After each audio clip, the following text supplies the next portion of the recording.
there's a lot of volatility. I'm not saying it doesn't move around. It does. But where's the dollar collapse when the euro is trading exactly where it was within less than 1% of where it was 26 years ago? You don't see it in the cross rate. You do see it in gold. Gold, if you use gold, if you use the gold by weight, the dollar price of gold by weight, that's where you see the devaluation. That's where gold has gone from, when you say gold, not you, but anyone, any analysts say, hey, gold has gone from $1,800 an ounce to $5,300 an ounce in a couple of years. It's tripled basically. Well, did gold triple or did the dollar go down by 70%? I would say gold is gold, atomic number 79. An ounce of gold is still an ounce of gold. What happened is the dollar collapsed relative to gold measured by weight. So there's your collapse. You won't see it in the euro. You won't see it in sterling or Swiss francs or Japanese yen necessarily. They move around a little bit, but not a lot. You see it in gold. Now, in forecasting gold prices, which I do, um, you've got fundamentals. You got mining output, supply and demand, central bank buying, the list of factors. We've gone over them all before.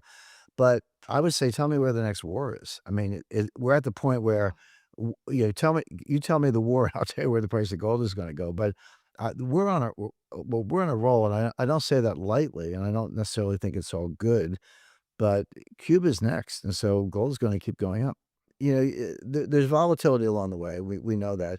So gold got to $5,500. It just ticked 5,500 like for a minute.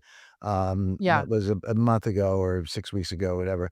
And then got smashed down to like 4,800, I think. I saw it. I'm well aware of it. But it made its way back, and now it's at 5,300, give or take. As we're speaking, It yes. it was actually, traded at 5,400 a little bit earlier today. Of course, it bounces around, but it's made back all of that downdraft, and against a very, hedge fund selling, momentum selling, the weekends, getting rid of the gold, etcetera, went through all that, and it's all the way back. And so I would say, yeah, it's still the fundamentals are still in place, and it's still on track for $10,000. According to Jim Rickards, gold's surge to $5,300 plus isn't gold rising, it's the dollar collapsing relative to hard assets, and his $10,000 gold forecast remains firmly on track. He warns that as U.S. geopolitical moves tighten control over global oil flows, squeezing China and empowering Russia, gold will keep climbing with every new conflict. When you say devalue the currency, or the dollar's stronger or the dollar's weaker, what's your yardstick? What are you using to measure the dollar? Now, if you look at currency markets, there's a futures contract DXY. There's a Bloomberg index. There's a Wall Street Journal index. Fed has an index. There are 4 or 5 different indices, but when you disaggregate them, it's pretty much the euro US dollar cross rate, which goes, as the euro makes up some very large percentage of the baskets that we're talking about. Yes, sterling and Swiss francs are in there for a little bit, but it's mostly the euro. So where's the euro right now as we're speaking? Well, the answer is it's about $1.17, give or take. Where was the euro launched? In the year 2000, 26 years ago, it was launched at $1.16. In other words, the euro today is exactly where it was 26 years ago when it was launched. Now, it's been up and down. It's been as high as $1.60. It's been as low as 80 cents. Your thoughts on everything unfolding this weekend. Obviously, no surprise to you, but just your immediate thoughts that came to mind. Yeah, the first thing on the timing, Danielle, I did say, I said on or before March 10th. So technically correct, but I thought it came a little sooner than I expected. But March 10th to me was an outside date. The original battle plan, we've learned this after the fact, of course. The original battle plan was to attack on March 2nd, which was today. But so the question is, why did they attack on February 27th, a couple days ahead of that original March 2nd day, which was secret at the time? The answer is that intelligence from the CIA and Mossad, Israeli intelligence, found that the entire leadership were all in one place. And that's extraordinary. They were meeting, but say who's in the meeting? Well, the Ayatollah, the head of the defense minister, the head of the Iranian Revolutionary Guard Corps, the chief of the general staff, other mullahs, etc. They were meeting, and there were 2 separate meetings in a couple different locations, but the entire leadership was in basically two places, but they identified them. And this was on February 27th of last Friday night, our time. It was the target set was too rich to pass up. They went ahead several days ahead of schedule, and they actually attacked in broad daylight. So it was, late. It was Friday night our time, it's in New York time, but it was Saturday morning Iranian time. Usually you don't attack in broad daylight. You do everything at night for obvious reasons, but they did. They said we can't miss this opportunity.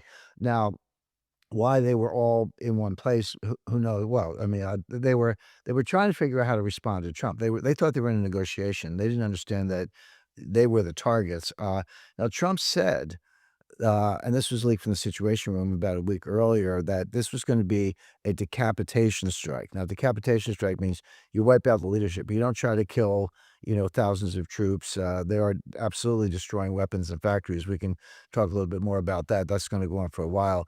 But a decapitation strike means you kill the leaders of the military, the clerics, and the civilian government, and then basically throw the place into chaos. It depends on your goals, and candidly, the goals have been a little, other than, okay, decapitation strike done, you did that, but what's your next move, in other words? And that, Trump has not been crystal clear on that. So the conventional analysis was, Iran was moving towards a nuclear weapon. They had mastered uranium enrichment. They were stockpiling highly enriched uranium that you could use to build a weapon. They weren't that far away from having one, and you had to stop them. And Iran cannot be allowed to have a nuclear weapon. That's a bad thing in general. But if you look at Israel, I mean, I've been to Israel from the Mount Hermon to the Dead Sea and below, and I've been through the West Bank and Palestinian territory and all that. It's small. I mean, it's the size of New Jersey. It's like driving from New York City to Cape May. I mean, it's just not that big, which means they don't have strategic depth. You look at Russia in World War II, the Wehrmacht, German army got to the outskirts of Moscow, but it didn't stop, Russia or the Soviet Union at the time. They had they moved their factories east, they moved their people east, they kept producing things, and they counterattacked.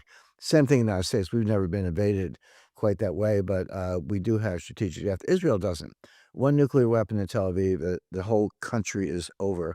So for them, it really is existential. Now, but here's the point. How close was Iran to having a nuclear weapon? Because enriched uranium is not the same as a weapon. Okay, it's you have to have it. It's a start, but then you have to basically weaponize that. You have to test it, and then if you want to put it on a missile, you have to miniaturize it, which is a whole other process. A lot of technology required there, and ballistic missiles is a rough ride. I mean, they're going up to the edge of space and they come back down again. You have to survive the reentry.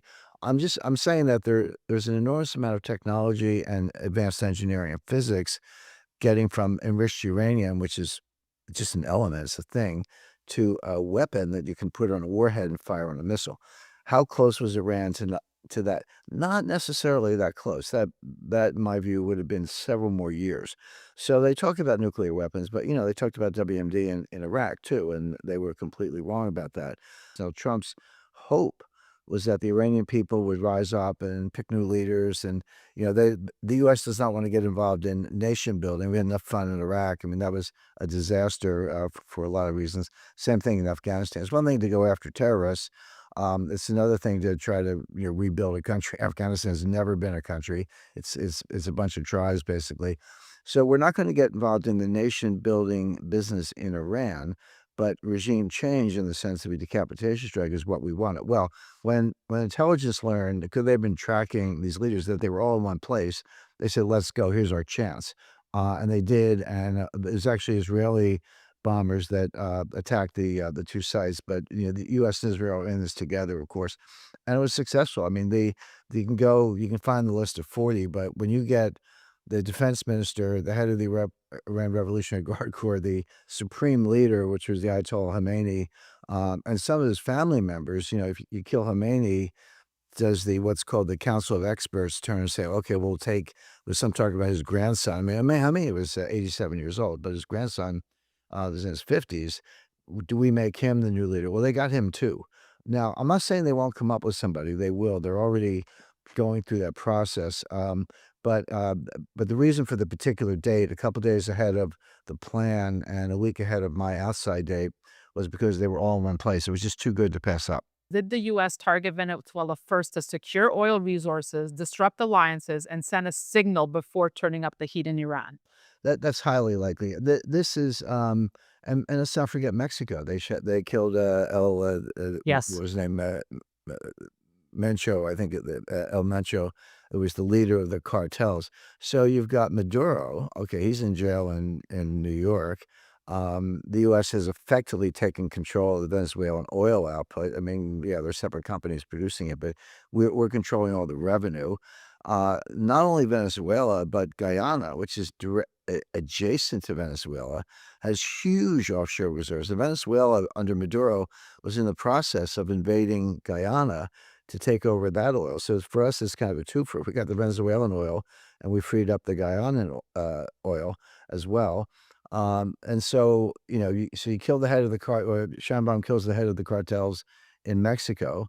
We arrest Maduro. We take over the Venezuelan oil. And let's not forget about Cuba. Trump's like, hey, let's make a deal with Cuba. And yeah, we're going to invade Cuba. Who knows? I mean, the point is, none of these foreign leaders, if you're on the wrong side of Trump, check your locks, because he's on the roll. It's a great question, Danielle. I think the answer is none of these operations are done overnight. These are months, 6 months or longer in the planning. So the Venezuelan operation, the Iranian operation, and for that matter, whatever we intend with Cuba and the killing of the cartel, I would say yes, they're all part of a pattern. Basically, Trump's going around the world and he's rolling up his enemies one by one. If you want to go really big picture, it's all about oil. It's all about energy.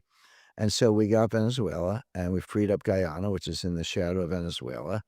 Now, and by the way, Danielle, we can talk about Iran all day long, and there's a lot to say, but let's widen the aperture a little bit. Let's look at the global chessboard. Who's the big loser in all this?